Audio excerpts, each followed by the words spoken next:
भारत एक ऐसा देश जहां कर्मठ, मेहनती एवं हर कठिनाइयों का सामना करने वाले लोग मिलते हैं, जो स्वयं के मेहनत और बलबूते पर क्या धूप और क्या छांव, दिन और रात एक करके अपना और अपने छोटे से परिवार का पेट पालते हैं।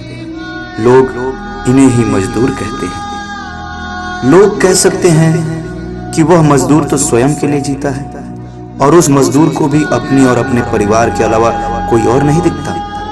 पर क्या आप सोच सकते हैं कि आज इस देश की तरक्की के पीछे इन तमाम मजदूरों का ही हाथ है, जिनके बगैर बड़े बड़े इंडस्ट्रियलिस्ट अपने इंडस्ट्रीज को नहीं चला पाते।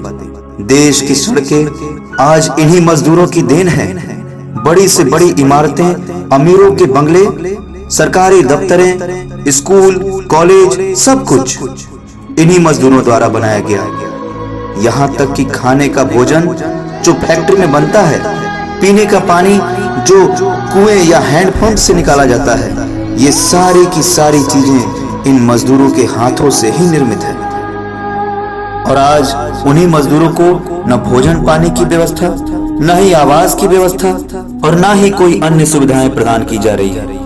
अब लॉकडाउन को 2 महीने होने को आया। जो रोज कमा कर खाता है, कैसे 2 महीने बिना काम काज के गुजारेगा? ऐसे में कोरोना महामारी तो बाद में, पहले वो भूखमरी से मर जाएगा। अब ऐसे में उनका शहरों में रहना मुश्किल ही हो गया है।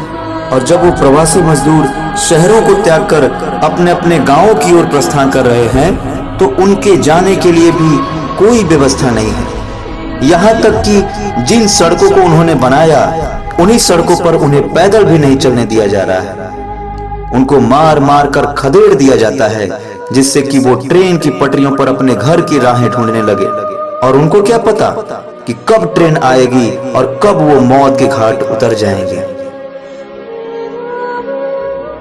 आज विकास का नारा लगाने वाले राजनीतिज्ञ लोगों को क्या ये विचार नहीं आया कि इन मजदूरों के बिना हम अपने देश का विकास कैसे करेंगे?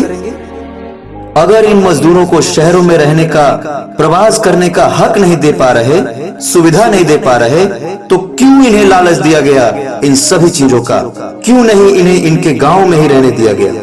इनके गांव में ही इन्हें रोजगार देकर, इनके न्यूनतम आवश्यकताओं को पूर्ण कर, अगर उनकी न्यूनतम आवश्यकताएं भोजन, वस्त्र, आवास, शिक्षा और चिकित्सा की क्षतिपूर्ति उनके गांवों में ही हो जाती, तो उन्हें भी कोई शौक नहीं होता शहर जाने का।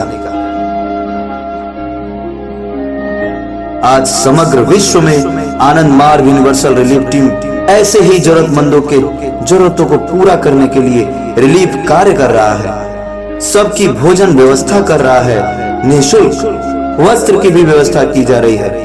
शिक्षा और चिकित्सा भी धीरे धीरे निःशुल्क होते जा रहा है। विश्व की सरकारें भी कार्य कर रही हैं, परंतु आदर्शगत कार्य नहीं करने पर सफलता नहीं मिल पाती। और ऐसे ही कभी मजदूर लाचार और बेबस रह जाएंगे और आप कुछ नहीं कर पाएंगे। आज जरूरत है प्रौढ़ दर्शन को अपनाने की, जो कि इस युग के महान दार्शनिक, युग प्रणेता श्री प्रभात रंजन सरकार के द्वारा दी गई है। इसका पहला सिद्धांत लगभग पूरे विश्व में लागू होने को ही, जिससे कि आज हर वर्ग की न्यूनतम आवश्यकताएं निःशुल्क उपलब्ध होंगी। इसके लिए इस युग संधि काल में अच्छे लोगों को एकजुट होकर काम करना ही होगा, तब समाज की अग्रगति हो सकती है।